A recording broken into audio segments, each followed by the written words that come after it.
I want to talk to you today about the Digital Citizenship project that you are going to be working on.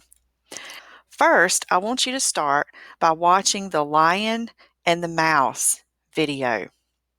Notice as you watch the video that the children's book is animated, it uses simple language, and it also uses animals as the characters. You are going to be doing something very similar with your children's book that you create for this project. However, you're taking some digital citizenship terms and using that as the context of your book that you'll be writing. Second, I would like you to open the Digital Citizenship Project. The directions read, in today's society, we are all digital citizens, whether we realize it or not. Look at the topics listed below and choose a topic of interest. Tell Ms. Carter as soon as you decide, as the choices are limited. Once your topic has been approved, begin researching your topic. After your research, you will receive instructions to create an illustrated children's book on the topic. Now, with those instructions, the telling of Ms. Carter which topic you decide, being hybrid, you are going to have an advantage. You can choose any of the 10 topics that you wish. You don't have to worry about telling me and trying to get it before another student does. However, the students that are physically in class, I'm trying to make sure that not everyone chooses the same topic. So I'm only allowing a certain number of students to pick each one. Third, let's take a look at the Digital Citizenship Project rubric. Now, you don't have to worry about informing me, of course, of your topic. For the second bullet, it says to have your Digital Citizenship Project sheet complete. Last year, I made the students look up some vocabulary. However, this year, I'm changing that to show me some of the research that you looked up online about your topic. So for that second bullet, that would be to show proof that you did some research. Now, when you create your children's book, notice that I want you to have basic, easy to understand language. Remember that this is going to be for children. So if you think about your topic, think about wording it so that an elementary school child can read your book and understand what it's about.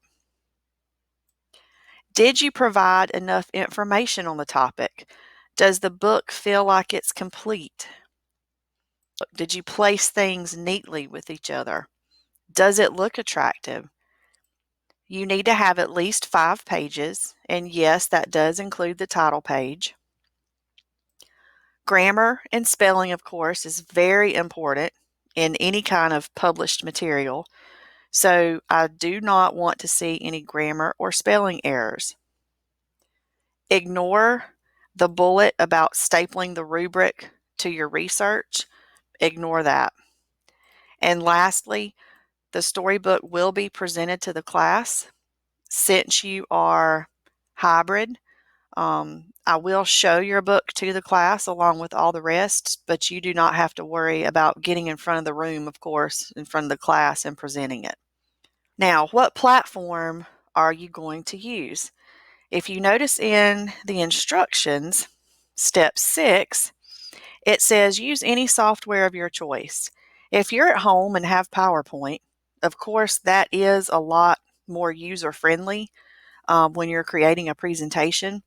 You have a lot more ability to animate and do things with PowerPoint that you can't do with Google Slides. However, if you have a school-issued Chromebook, you're going to need to use Google Slides.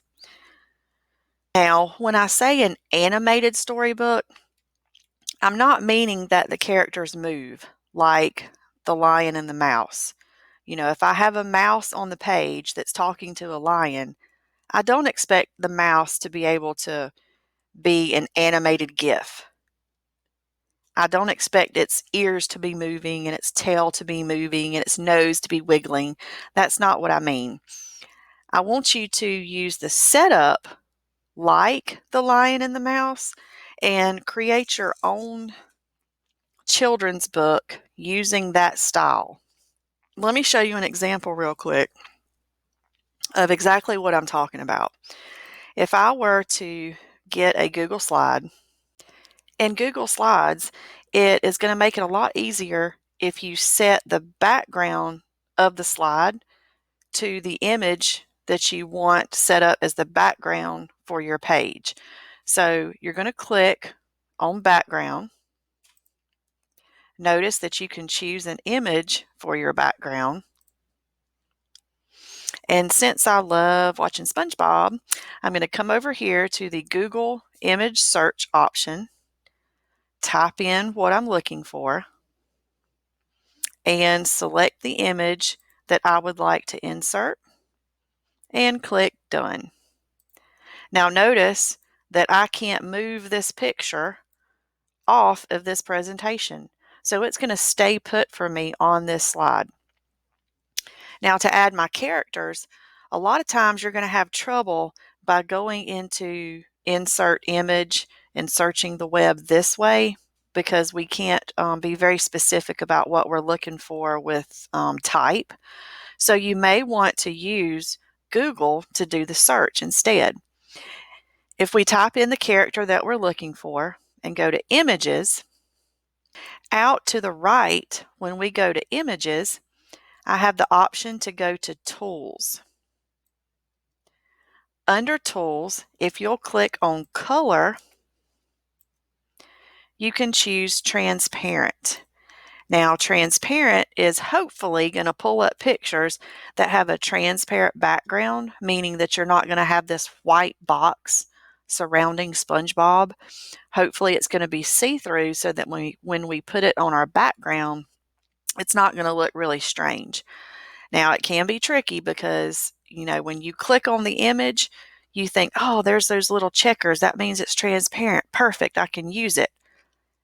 But sometimes when you go to save it, right click on it, save image as, sometimes you'll notice that it may be a web file or it may be a JPEG, and those are not going to work. You need to try to find an image that is a PNG format. So I'm going to try a different image, see if this one works. Yay! Notice it says it's a PNG image. Now, when you save the image, remember it goes to your Google Drive.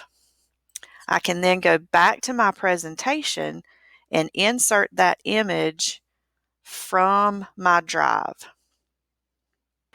When I insert my image, voila! Notice there's no irritating white background to SpongeBob. Now, to me, for what I'm wanting to do, I think he's a little big. So I'm going to use my sizing handles to make him a little smaller, place him on the slide where I want him to go. Now you can place as many characters as you need, whatever you need to do. To add the text now, I want SpongeBob to talk. And there's multiple ways that I can do this. I could have the text at the top. You'll notice in some children's books, they have a solid box and the text on top of it. So to do something like that, I would insert a shape and I would choose maybe a rectangle. And then I could draw my square where I wanted my text to appear. I could change the color of that box to whatever color I wanted it to be.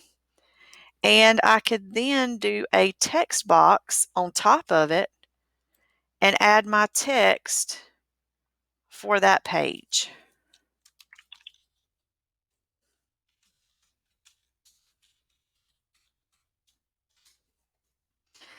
After I add my text, I could format it so that it's easily readable.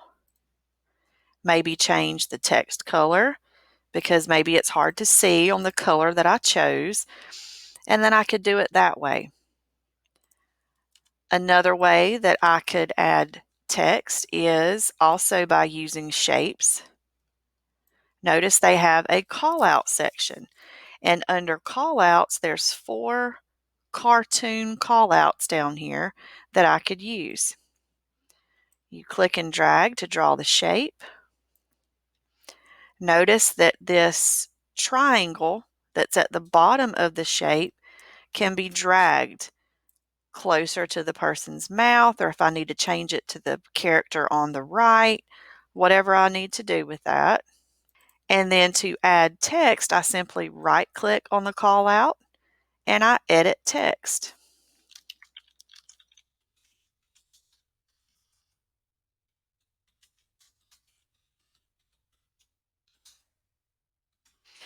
Then I can also format that text inside the call out so that it's easily readable. Okay? So I have 5 pages total of my book incorporating my story, and of course you can have more. When I insert my next slide, notice there's no background. So I'm able to go choose a background, maybe have a different scene, maybe it's different characters, and I continue to tell my story. Now, when I'm using the term animated, I can add transitions to my PowerPoint just like we did on our Unit 1 project.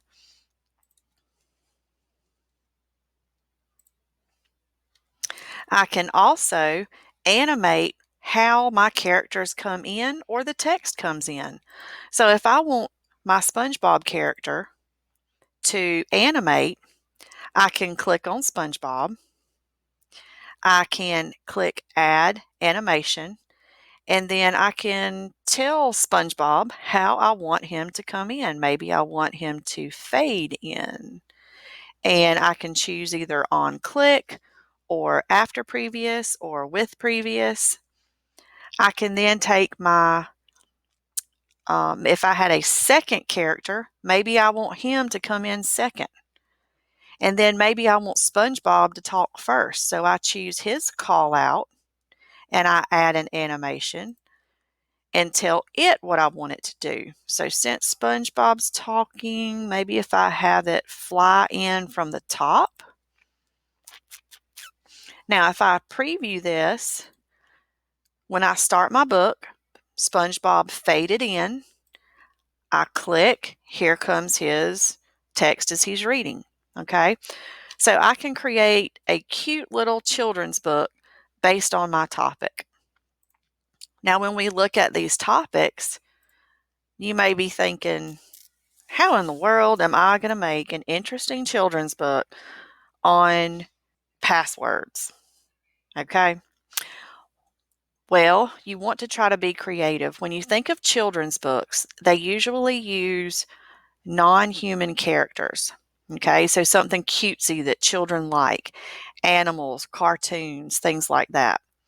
They also normally have some type of a storyline where if my topic is passwords, maybe the characters in my book encounter a problem that happened because of passwords not being used correctly.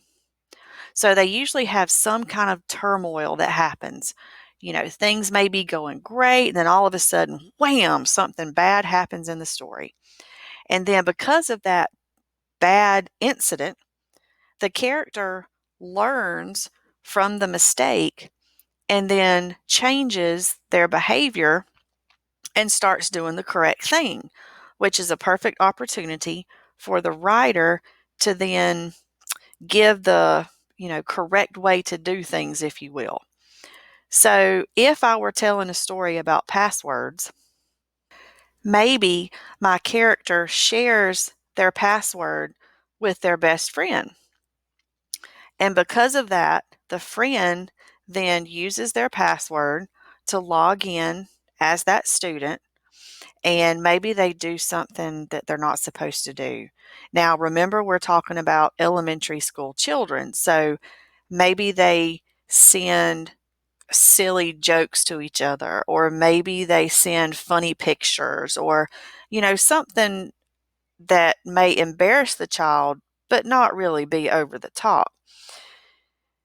Then the student is going to then learn from the mistake, and the writer of the book can then maybe give some guidance as to how good passwords should be written and the safety of keeping your password private and not sharing it with others, etc., etc. Lastly, I'll remind you that under the Welcome section, there is an IDT Hall of Fame, and this shows previous work from students that I've had in the past. Under the digital citizenship icon, you can click and you can see 5 examples from previous students and how they have made children's books based on their topics. Let's look at this example that Tom created.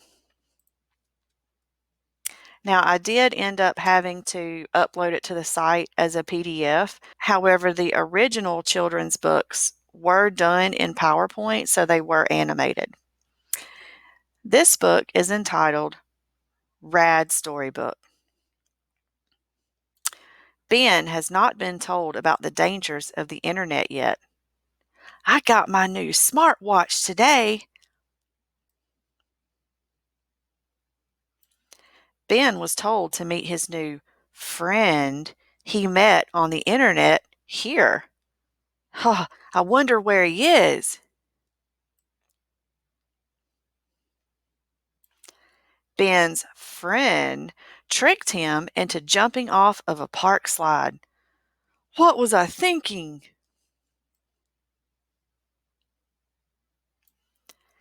Ben is running from the internet predator. I should have never trusted Herbert.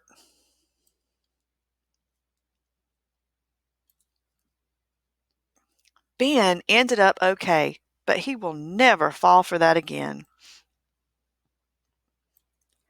Ben now teaches a class on internet safety. Never trust anyone you do not know when on the internet. Now, that was a very simple storybook. However, it still gets the point across that when you're talking to someone online, you should never meet up with them and you need to be safe while on the internet. Let's take a look at one more. We'll look at aspens. This is Peppa Pig and the Case of the Catfish. One day, Peppa Pig and her family were outside playing in puddles before they were going to the park. But Peppa lied to her parents to get them to take her. The friend she was going to meet was actually a guy she had met online. When Peppa arrived at the park, she was shocked. Her friend was not at all who they said they were, and they were an adult. Peppa was really glad she had brought her parents along because who knows what could have happened if she hadn't. Peppa was in big trouble for what she had done, but her parents were glad she was okay. Should we punish Peppa? No, but we need to teach her what she did is not okay. Peppa, I'm going to teach you how to be safe online. This way, you won't get into any more trouble. And so Daddy and Mama Pig taught Peppa how to use the internet safely and how to avoid being catfished. And then Peppa taught her brother the same things so that he would never have to go through what she did. The end. So, I hope that you have fun with this project and I can't wait to see what you come up with. If you have any questions along the way, please email me and I will answer them.